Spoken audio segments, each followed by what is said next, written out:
Environ 13 millions d'Américains suivent le régime cétogène aujourd'hui au travers de cliniques, au travers de médecins et que, en fait, il y a qu'en Europe qu'on a un problème avec ça. La question, c'est pourquoi? Si vous avez une idée en commentaire, n'hésitez pas. Quand on regarde un petit peu dans l'histoire de l'humanité, de notre humanité, on se rend compte que la consommation de glucides à plus de 55% de nos apports, en réalité, c'est pas quelque chose de normal du tout. C'est même quelque chose de très récent. Ce mode alimentaire fondé sur les glucides vous ramène toujours à une forme de dose dépendance. C'est-à-dire que votre corps ne sachant pas en produire dans les quantités dont nous en avons besoin, il va tout simplement vous en réclamer toutes les 2-3 heures. Sachez que la nuit, vous faites ce qu'on appelle des hypoglycémies nocturnes et ça, en cétogène, on ne le vit plus.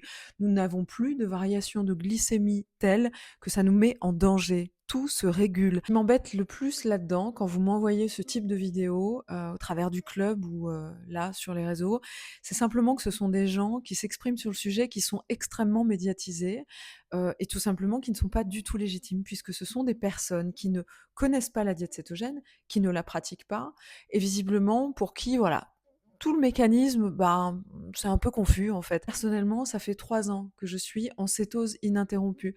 Ça veut dire que je vis de cette façon-là, probablement jusqu'à la fin de ma vie, puisque une artère disséquée et 3 AVC, ça ne disparaîtra pas.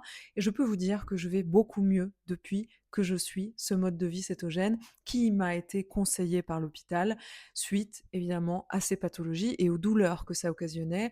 Cette diète m'a permis de réduire la morphine et l'opium en quelques semaines seulement.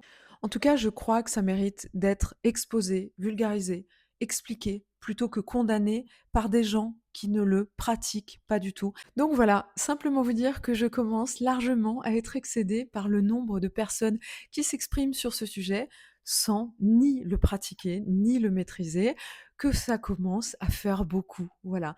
Et pour le reste, comme je vous le dis souvent, faites attention à ce que vous mettez là-dedans, mais surtout là-dedans. L'alimentation, c'est pas une religion.